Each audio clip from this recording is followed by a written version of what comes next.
మద్యం కుంభకోణం కేసులో కీలక నేతల అరెస్టుల పర్వం కొనసాగుతోంది. దీనిలో భాగంగా ఈ కేసులో జగన్ అంతిమ లబ్ధిదారుడని, త్వరలోనే జగన్ అరెస్టు కాబోతున్నారంటూ కూడా వార్తలొస్తున్నాయి.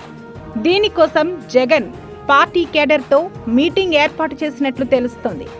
రాజకీయ కుట్రలో భాగంగా కూటమి ప్రభుత్వం ఇదంతా ప్లాన్ చేస్తుందని ఒకప్పుడు ప్రగల్భాలు పలికారు.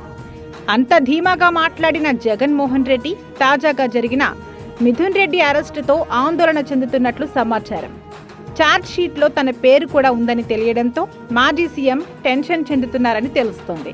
ఈ కేసులో మరింతగా ఉచ్చు బిగుస్తుందని భావించిన జగన్ పార్టీ సీనియర్ నేతలతో వరుస సమావేశాలు ఏర్పాటు చేస్తున్నారని పలువురు భావిస్తున్నారు.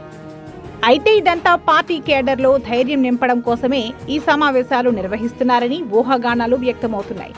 మరోవైపు ఎమ్మెల్యేలంతా రాజీనామా చేస్తే ఫలితం ఉంటుందని జగన్ ఆలోచిస్తున్నారట. కానీ దాని వలన ఎటువంటి లాభం ఉండదని వైసీపీ సీనియర్ నాయకులు చెప్పడంతో సైలెంట్ అయినట్లు తెలుస్తోంది. ఒకవేళ నిజంగా జగన్ అరెస్ట్ అయితే పార్టీ బలహీనం కాకూడదని, నాయకులలో ధైర్యాన్ని నింపడానికి సీనియర్ నేతలతో తరచుగా చర్చిస్తున్నారని ప్రచారం జరుగుతుంది.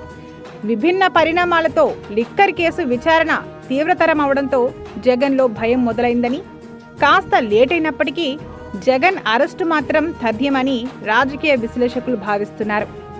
ఏదేమైనప్పటికీ జగన్ అరెస్ట్ అయినా బెయిల్ కోసం ముందుగానే సీనియర్ న్యాయవాదులతో భేటీ అవుతున్నారని తెలుస్తోంది. అంతేకాకుండా దానికి సంబంధించిన ప్రత్యామ్నాయాలపై జగన్ ప్రత్యేక దృష్టి కూడా పెట్టారని, అలాగే సిట్ దూకుడుకు అడ్డుకట్ట వేయడానికి ఢిల్లీ వెళ్లి అక్కడ కీలక నేతలతో మంతనాలు జరపనున్నారని జోరుగా ప్రచారం జరుగుతుంది.